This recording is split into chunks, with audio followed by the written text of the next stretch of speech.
Nitkellmu il-qudiem. Din kienet ir-reazzjoni ta' Rodrik Galdes wara li Robert Abela sejjaħlu f'Kastilja biex iġib l-ewwel l-interess tal-partit fi kliem sempliċi biex jirrispetta l-eżitu ta' dak li ġie deċiż fl-Eżekuttiv Nazzjonali. Galdes ma rridx jgħid dak li kien diskuss u stqarr li ma jafx hekk hux ser ikun qiegħed jikkontesta. Dan ifisser li Rodrik Galdes qed iħalli l-bib miftuħ għal kull eventwalità. Jiena dejjem ikolli rispett lejn l-Eżekuttiv Nazzjonali. Ma jfissirx li dejjem inkun qed naqbel magħhom, però nassigurak li minn ħadd tiegħi nkun qed niddiskuti anke l-affarijiet. Għax għaddi kemm tgħid li ħadd rispetta d-deċiżjoni tal-Eżekuttiv Nazzjonali, id-deċiżjoni kienet li ma toħroġ. Inti bħala kandidat tal-Partit Laburista ħadd toħroġ fil-elezzjoni? Ma jfissirx li naqbel magħhom.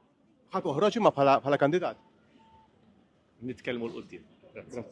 Intant l-deputati laboristi u anqas id-deputat mexxej Alex Aġus Saliba ma jafux ser iwieġbu dwar is-suġġett Rodrik Galdes. Dan hekk kif Net News kien preżenti quddiem il-kwartieri tal-Labor u staqsejna fost l-oħrajn lil Alex Aġus Saliba dwar il-fatt illi Rodrik Galdes qed jikkontesta din id-deċiżjoni illi ħal Labor b'inkwiet intern illi ħakem lill-Partit Laborista propju fl-ewwel jiem ta' kampanja. Għal Rodrik Galdes x'ser kunu din tagħmlu issa? Għax il-ħaj jikkontesta d-deċiżjoni.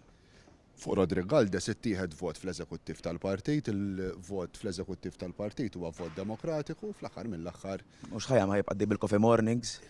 Il-vot fl-Eżekuttiv tal-Partit huwa vot demokratiku. Ġifieri bħala deputat mexxej għall-affarijiet tal-Partit. X'parir ittieħ jieqaf ikompli jiġilida? Jiena ma nagħtix pariri. Ġifieri jiena nimxi ma' vot demokratiku li ttieħed fl-Eżekuttiv Nazzjonali tal-Partit Laburista l-ġurnata. Mhux ħadd inbidel il-biċċa tax-xogħol. Proċess demokratiku da, grazzi. Imma kontesta d-deċiżjoni issa x'ħajġri? Proċess demokratiku dak, tista' tikkontesta? Rigward il-biċċa ta' Rodrik Galdes, Silvio Xkembri qed jingħawd għajdut mill-kanvażers tiegħu stess illi vota kontrih. Daw l-affarijiet x'ħad tagħmlu bihom issa?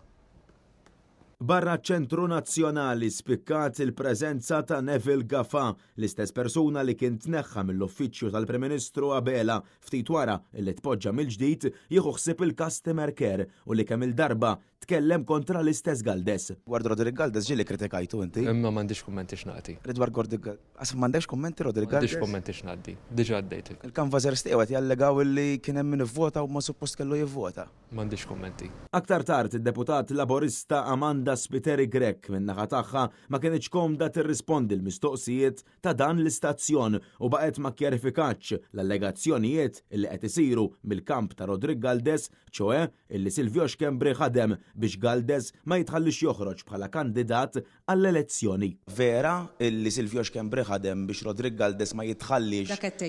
Le, tinsaqsik mistoqsija jew le? Amorru għal-wan nistata. Nista' mistoqsija jew le?